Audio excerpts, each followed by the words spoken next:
So, in my John Cena shirt, we just seen the first match. My reaction, we just seen Braun Breaker, Bronson Reed lose to Jey Uso and Roman Reigns. Listen, like the whole sneakers on neck deal there, that was quite funny. If you know, you know, on the streets here in New York City, you often have man sneakers on telephone wires. Love that little effect there. Seth Rollins in spirit with the briefcase. You know, I would have liked that Bronson Reed and Braun Breaker would have won, or at least attacked after the bell or did something. It just seems like they finally broke out of being Seth Rollins, little children, being their extras with their violence last week, right? And they didn't follow up on it. So I would have loved like a follow up for Monday. I would have loved that to still show that they're dominant. I'm sure something will happen maybe on Raw, but just to kind of establish that dominance, and they're not just Seth Rollins' background. I would have loved for them to pick up the victory here. I feel happy for Charlotte. Like at first, when you looked at this tag team with Charlotte and Alexa Bliss, it seemed like Alexa Bliss needed something to do, like she was out of place, and Charlotte needed some way, somehow. She was trying to get the fans on her side, and she was doing nothing wrong. She comes back from an injury, and look, she goes to the title. Guess the fans hated that. And this tag team with Alexa Bliss and Charlotte won the fans over, where the fans are now chanting and cheering for Charlotte, albeit she wins another title. So nonetheless, it's very, very weird how this cycle works with wrestling fans. The match in itself was it had goals in it, as I guess with every match. For the most part, it seemed like, to be honest with you, like the crowd was not in it.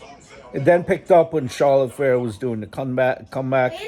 There was friendly fire there that you've seen, and I thought to myself, oh, well, here comes Charlotte again, becoming the bad guy, the heel. Is she going to knock Alexa off? Not happened. They win the title. Roxanne Perez and Raquel Rodriguez, they lose the championship.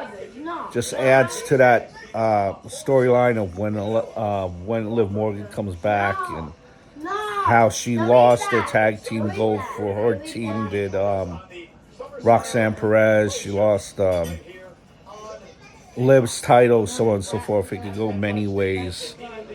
Never really made sense why Roxanne was just given the championship with Raquel Rodriguez and then not a tournament. But oh well.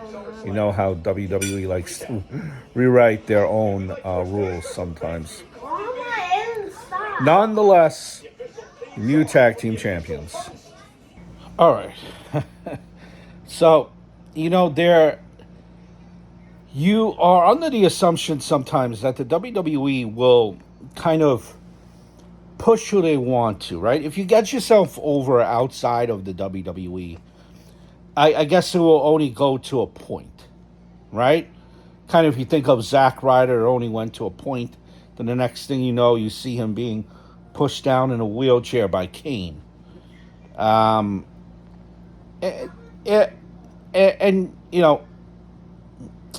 Killer Cross, he has that entrance. He was a dominant in NXT, and then, they made him look like a fool when he debuted, and then he went away, and then he came back.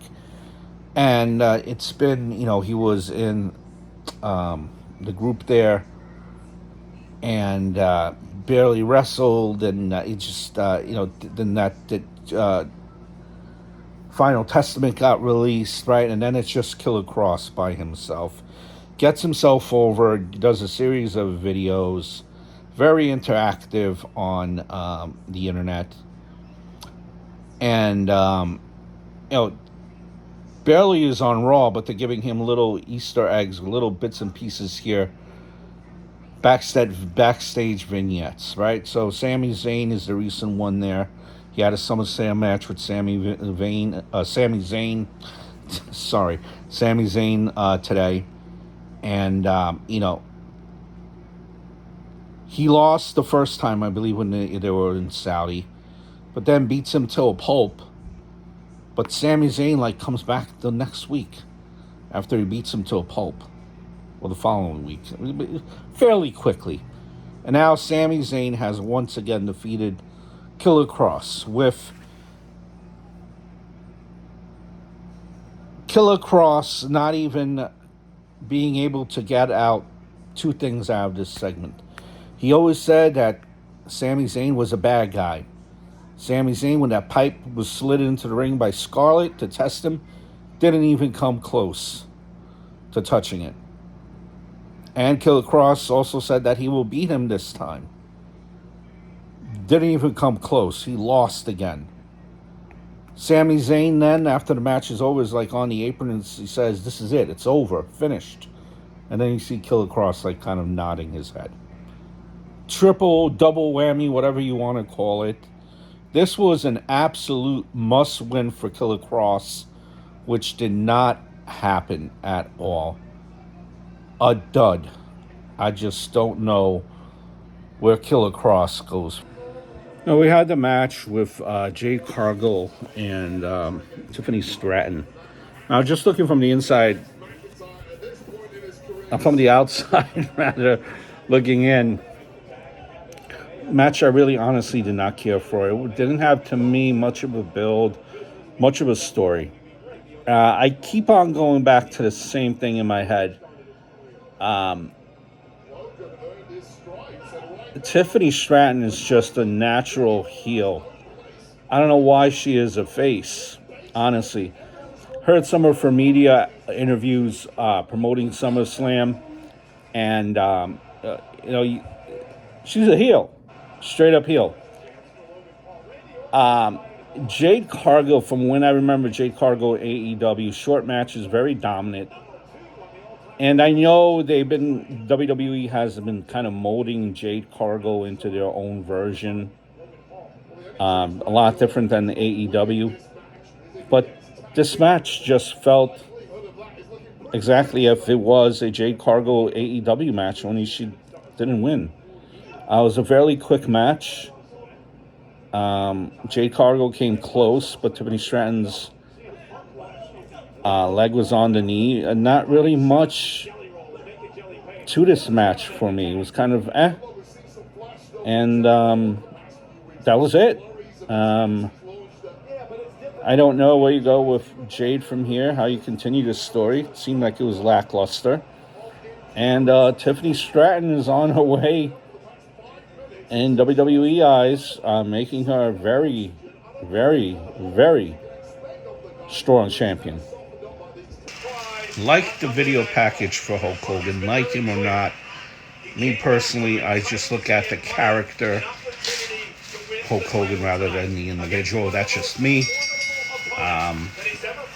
Everyone's been a Hulkamaniac, I think.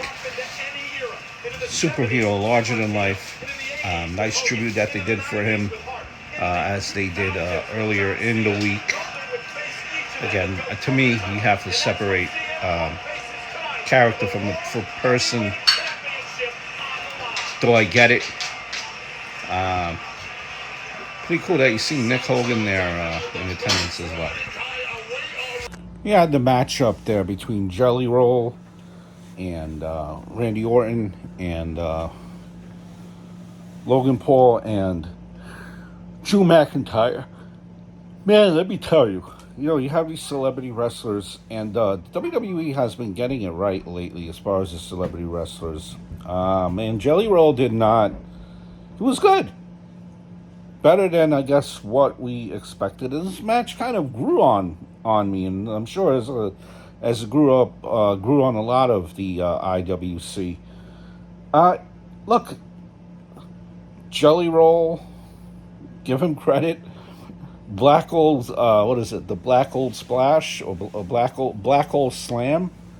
Man, the Shades of Abyss, that was done pretty good. The Choke Slam, like the story that they portrayed of him, like he was hurting, but his heart and his determination, he decided to come back into the ring, and that's going to translate right to his fan base. Heart and determination, never give up. Look at his story about how much he's lost weight. I think he's down to 299, and in fifth grade he was weighing about 299, and ever since then he was heavier than 299. That says a lot, right? I think he also said something to the effect of that he wanted to go shirtless in 2027 for men's health. So, look, that match wasn't bad. That spot that they did through the announce table with Logan Paul and Jelly Roll, phenomenal. That was spot of the night. Also loved. I love the determination. That whole story, and Jelly Roll didn't. He didn't disappoint. He didn't embarrass himself. Apparently, he was taking this very seriously. He moved out to Florida, and he's still touring as well. So he has been busy, and he's committed to this wrestling thing. So he hasn't embarrassed himself. WWE, believe it or not, has been getting it right with these celebrities that come in the ring, because I think a lot of them are fans. So, and like Jelly Roll, a legit fan. So they're going to take it seriously, not going to want to embarrass themselves or embarrass the sport. That one part though where you kind of see Jelly Roll just kind of rolling over to be a little bit closer, that way Logan Paul could hit that spot at the end. But who's nitpicking, right? I mean, overall, it probably, I was sports entertained, let's just say. Now was at that point the match of the night for me. The match, the main event, Gunther and CM Punk, kind of, I think definitely though expected though that kind of a style of a match, just to slug it out, brutal body shots type of a match. Just a tale of being absolutely beaten, and beaten and beaten and beaten, and CM Punk got himself beaten, and it told the tale of how Gunther became too cocky, too arrogant, showboating on the announce table, then was tripped up, where apparently he broke his nose, not able to see, disorients him now, and he suffers 2 GTSs. Right? I kind of expected this match to kind of have an ending where just CM Punk falls asleep, gets put to sleep by Gunther. There is no happy ending in Gunther matches, right? You just go to sleep. That's it. Good guy doesn't win. Doesn't work that way, right? In a Gunther match, but the opposite happens this time because of Gunther's cockiness, where he's dominating the match 95% of the time. He slips up, has that accident on the announce table, breaks his nose, bloodied, can't see, 2 GTSs, win. CM Punk, your new champion. But Hugh comes down the ring. Seth Rollins, was he injured? He was not. Brilliant! Though a lot of people theorize that would be what had happened, where he would be not injured. Not injured. And he was not injured. A lot of people speculate injury, no injury. Apparently he's seen that doctor in Alabama, and they even went so far as to show him going to the doctor in Alabama. So it kept you in suspense. Brilliant move. This makes Seth Rollins the ultimate villain and CM Punk, the ultimate babyface, just solidifies it even more. CM Punk does go down in the record books as having a championship for more than 5 minutes. His shortest reign, I'm sure. Will he ever have a championship in WWE? Um, that window is running low, running short. It's slowly closing. But we'll see what happens with this story. As far as night one of SummerSlam, it. I mean, the last two matches with Jelly Roll and Orton versus Logan Paul and McIntyre, and the main event is what kind of saved it for me. Overall, just kind of a type of a night one.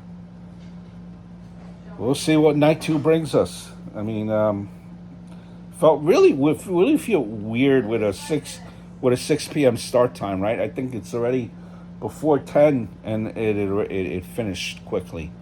So a little odd start time, even though it's New York, it's still odd start time. Just finished at an odd time. But I guess that's good because people could leave the stadium, get home early, and all that and whatnot. But